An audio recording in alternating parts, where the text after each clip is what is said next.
it's MK, and I am back with another grateful layout for you guys today. And today we are scrapping about the boys. So for this layout, I picked out this peachy color that has a little bit of like a tone-on-tone pattern to it. It's kind of cool, hexagons and whatnot. I also have this double-sided cardstock from the last layout. Then I have this really cool alpha that is a Thickers alpha called Tuxedos and Tiaras, or Tiaras. I'm not sure how to say that word. And I also have this set from Fifth and Monaco, and I have never used it as the words that they are. I usually just pick out the letters and spell my own. So here is my title. It says My Best Friend, Now and Always. I also have a black cardstock that has a little ding in it, but hey, it's going to be used for photo mats. Nobody will notice. And then I have some seam binding ribbon right here. I love seam binding ribbon. I think it's because it comes pre-crinkled and I don't have to worry about messing it up because it already is. I really do like that kind of stuff. Also have some Wishing Bubbles by 49 and Market in this peach color. And then I have this that I have tried to use. I think this is like the fourth layout that I'm going to try to use it. Doesn't make it on the layout either. I have some sticky backed sequins from Close to My Heart ages ago. It's my two photos. And then I just picked out some pieces. Most of these are 49 and Market from, I think, Take a Hike or Hike More or something, whatever their collection just came out. And then a Kaisercraft pieces in there. I have this gorgeous die cut heart. And then I have this 13 Arts end of summer piece of paper that I plan, I think it's end of summer, that I plan to use as my background. Now I am going to put a little bit of mixed media because as you can see, the heart kind of sort of disappears in the background. So I'm going to go ahead and take my pencil really quickly and trace the outside of my heart and then two spots on the flower just so I know where to put my gesso. That is the only reason why I did this. So I'm going to take my sponge tool here, my sponge applicator distress tool. I have no idea what it's called. And fill in the heart to try and fade away that newspaper print. Now, I don't want it to go away. I just want it to be faded into the back. And then I also want it to be larger than the heart. So, of course, it's going to look like a big hot mess until I start bringing things back in. Then it's kind of like, oh, yeah, that's kind of cool. Yes, it is. So I'm going to also back my cut file in this peachy color. Now, I don't know how to describe this paper, but it has a print on it that's raised. So it's almost like it's embossed. I have no idea how to say it, but the print is visible on the other side because it's actually shown in like white, but on this side, it's tone on tone and raised. So when I go to add my paint later, which you guys will see, it's a sneak peek, later you'll see where it's kind of raised and how it deflects the paint. It's kind of cool. And then of course I was trying to decide whether or not I even needed to fill in my what are they called? Leaves. And I decided I was going to go ahead and fill those in. So here's the painting that I was talking about. Now I'm just taking my my Altenew ink spray and I'm using it as a paint. So I'm dipping my brush in, pulling it out, putting it on my messy mat, which is just a white glass mat. And I am using that as my well before I need to dip in and get some more. And I have to put a coat on, wait for it to dry, go back and darken certain spots to get the shading that I am looking for. But I really thought that these flowers were missing something, and there's no way on God's green earth that I would have been able to do this shading with just backing the cut file. I do enjoy the fact that the cut file was cut in black, and that it kind of holds the painting together. So it's making me look like I know what I'm doing when I really don't. I'm butting my brush up next to the black cardstock, which you can't see if I go outside the lines, thank goodness, because it probably looks like a 2-year-old did this. But it does help keep that paint where I want it to go. And I'm also, like I said, I'm also waiting for it to dry so I can go back and add more. That way I'm not soaking underneath and ruining, the the cut file or anything like that. So I have no idea. Never done this before, but it's fun. So I'm just going to basically, I recorded the whole thing so you guys could see what I was doing. Basically, I'm just taking my brush and brushing on, the paint in where I felt like was going to be darker on the flower because it hasn't been sun faded, is kind of how I see the shading of a flower is. That's its true color, and then once the sun starts hitting it, it becomes sun faded. I don't know. It's my story. I'm going with it. So I'm just going to finish up going around the flowers and then back and forth. Like I said, I go back and forth to darken certain areas because I want the feathered shade look. If that's even a thing, I'm not really sure. I just want it to be really, really dark in the center and then go back through, and I play on my cell phone. That was awesome, you guys. I apologize about that. Rude. I thought I cut them all out. I'm sorry. I can't not create a layout without getting interrupted.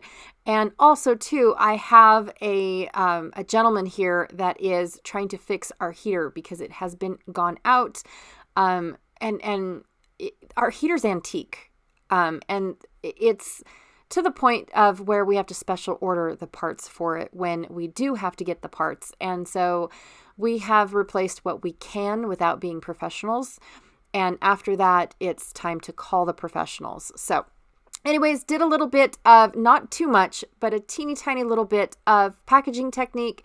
And then I went ahead and did some splatters going around just so it doesn't look so boring around the gessoed edges.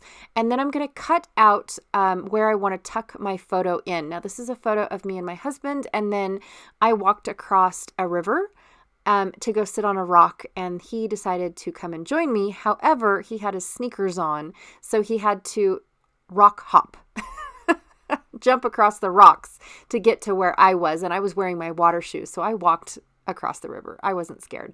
Although I have to admit, the river comes from a glacier, so it is ice cold. Oh my god, were my feet cold? Yes, they were.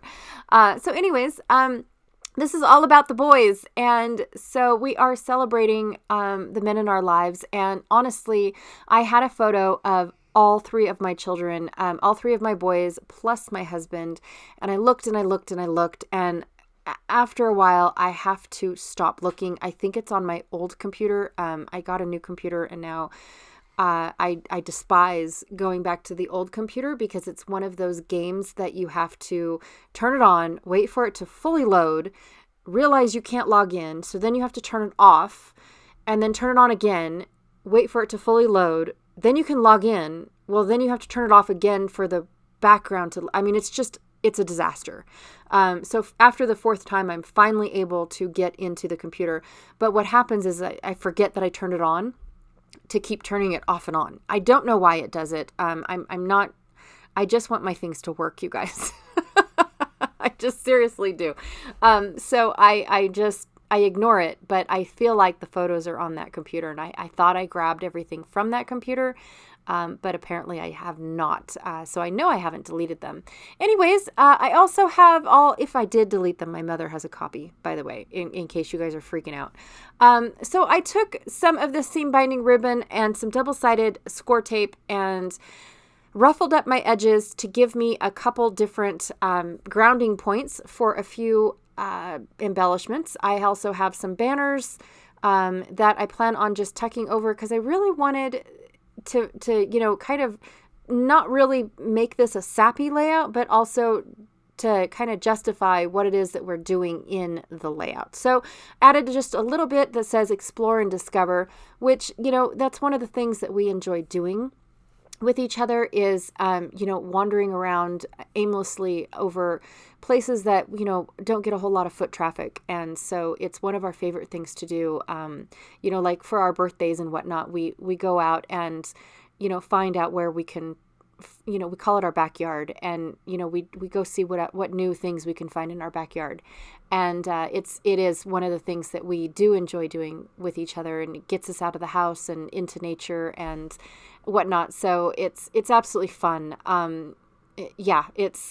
Can't say enough about it. So I went ahead and I glued the hearts down. I popped everything up. So everything except for that one little scrunched up ribbon is all popped up.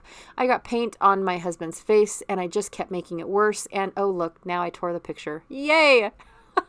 So I'm going to go off and print a brand new picture. But first, I wanted to show you guys that if you're not able to get the pictures printed off, I am popping up this banner, but I'm leaving the backing on that pop-up on the photo side. So when I am ready to print the photo and replace it, I am able to tuck it under before ripping off the back of that pop-up.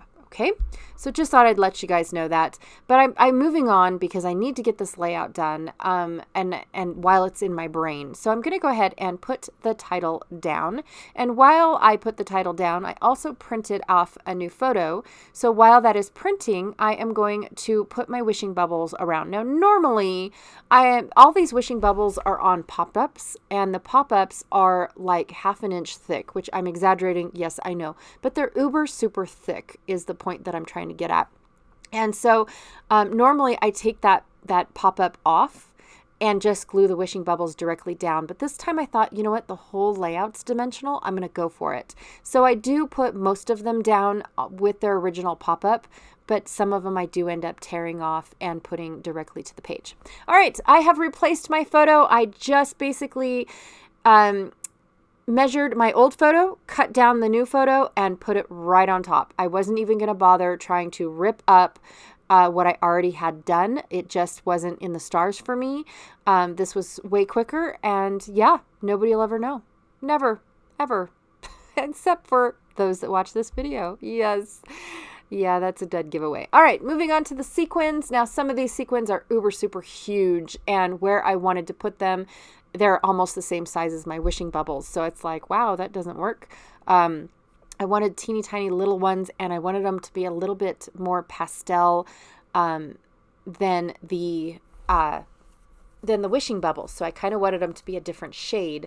I absolutely love this peach color, you guys. It's one of my favorites, even though the heart has pretty much covered up most of the color of where I got the color from the paper. So it's kind of like, oh, well, why'd she add that color? Well, it was in the paper originally before I covered it up.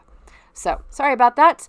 Now I'm adding white splatters just to give it a little bit more of a dimension. Plus it kind of sort of ties into the mixed media that I'd already done. And I absolutely love how it looks. So here it is. Thank you so much for watching. And again, listening to me babble on and on. Be sure to check out Janet Fritz, who is also joining me doing the Grateful For series this month. I also, she is the Galaxy Girl Creations here on YouTube. And I definitely just have been really enjoying her stories for this particular series. Hers are more of a story base, which I think is amazing. And mine are just, hey, here's a picture. And the reason why I decided to do it for today. Yay. That is kind of what I have. But thank you so much for joining, and I will see you guys all later. Bye.